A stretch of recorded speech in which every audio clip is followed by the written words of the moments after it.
Here we have the current stock market update for Phunware Incorporated, stock ticker PHUN.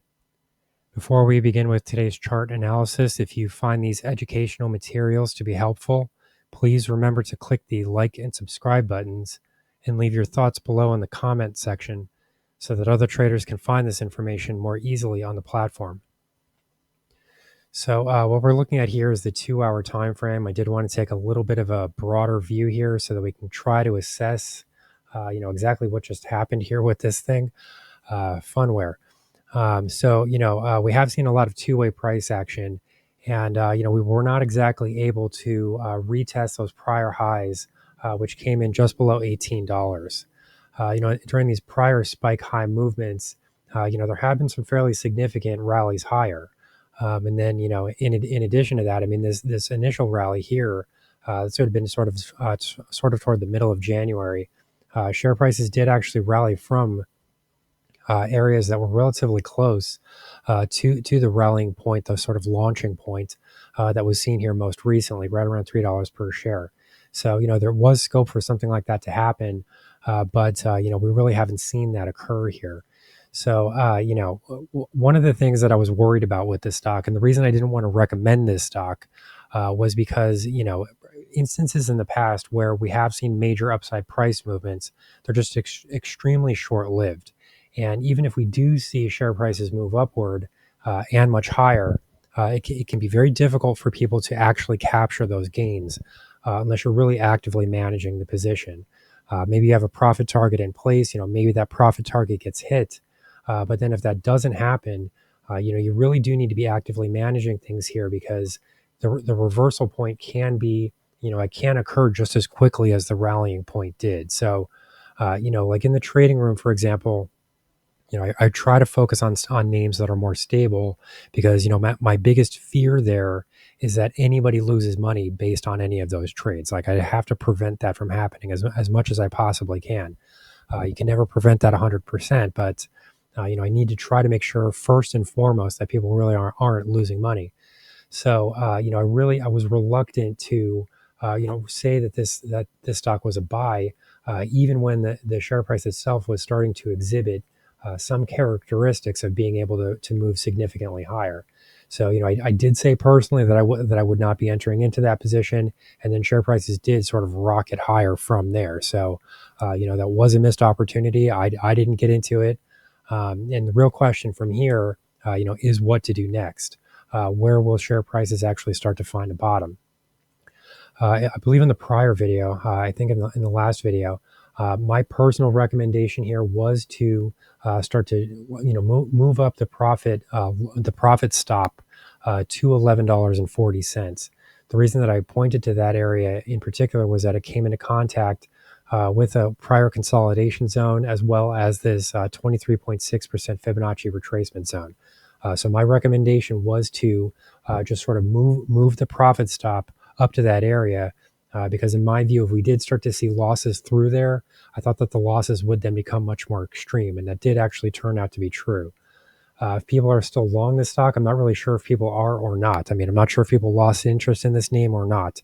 But if people are currently long at the moment, you do need to start to develop a strategy here for what, how you're going to lock in gains here. What exactly is your upside price target? How exactly are you going to manage the position at this point?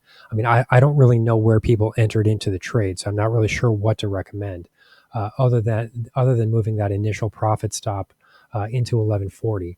I can say that at the moment, I do sort of think that a major support zone can be found right around $7.70. The reason that I point to this area is because it's the current 61.8% Fibonacci retracement of this entire trending move here. We can see that the stock has managed to find some support just ahead of that area. We can see a bit of a bounce here from roughly 840. So as far as historical support is concerned, that is the main level now to watch to the top side because we did start to see share prices bounce from there. It is interesting because one other factor that I was pointing out in prior videos was the fact that we did have a gap in share prices here that was seen right around from roughly 850 to roughly $9 per share. So that does suggest that share price momentum can continue if we move into that area. And this is the area where we bounced, as we can see here. If I sort of zoom in a bit, you can see that this price gap was that ultimate price bottom. So, the question from here is that the actual bottom? Are share prices going to be able to start moving higher? Well, it's very difficult to say. I mean, the rally happened quite quickly, and then the reversal happened even more quickly. So, to the downside, for me, the main area I would say is right around this $7.70 price zone. So let's just update that. I do think that if we lose 770, I do think that you're probably in store for a deeper retracement. I mean, at the very least, I think you'd be looking at $5.80 from there, because the next level to the downside would be the 786 retracement, which comes in at 580. And then, as you can see here, this 200 period exponential moving average is starting to rise right into that area. So I do think that you'll have a confluence of technical signals that are showing right around 580. So, as far as targets to the downside, you've got this roughly $8.40 support zone from the historical perspective here. And then from there, I think it's 770 to the downside. I think that if you start to lose those support zones, I think that you're in store for much deeper retracements. First, I would be looking at 580. I'll just mark that in here. And then I think if you lose 580, I then think that you're looking at a retracement of this entire trending move. Which is really sort of the thing that I was trying to avoid. I mean, with many of these stocks, you can see these spikes higher, but in many cases, the spike downward is just as fast or even faster. So that is sort of the risk at the moment. For people that are currently long the stock, I would be looking for ways to lock in as much gain as you possibly can. The next resistance level to the top side comes in right around 1190. So if you see share prices move into 1190 and then you see a failure there, might not be a terrible idea to start to take your gains here, because what we could ultimately see is a bit of a movement higher, and then possibly a failure at 1490, and then another move lower. If you're really gung ho on this name and you really want to stick it out and hold it up for as long as possible, I would probably be looking at that $18 area as the next level to watch to the downside. I mean, as we can see here, share prices did sort of spike into there, but then quickly lost that level. So, roughly 1790. I mean, if you really want to hold the trade, I would probably consider taking profits at that point. I don't think I would hold the trade longer than 790. So here's the current market update for Phunware Incorporated, stock ticker PHUN.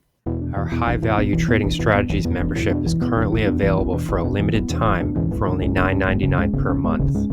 These high conviction investment strategies are characterized by superior risk to reward metrics that target massive market beating returns over time. Join now to outperform the market, lock in this special introductory rate of just $9.99 per month for the entire lifetime of your membership, and start trading stocks with the pros.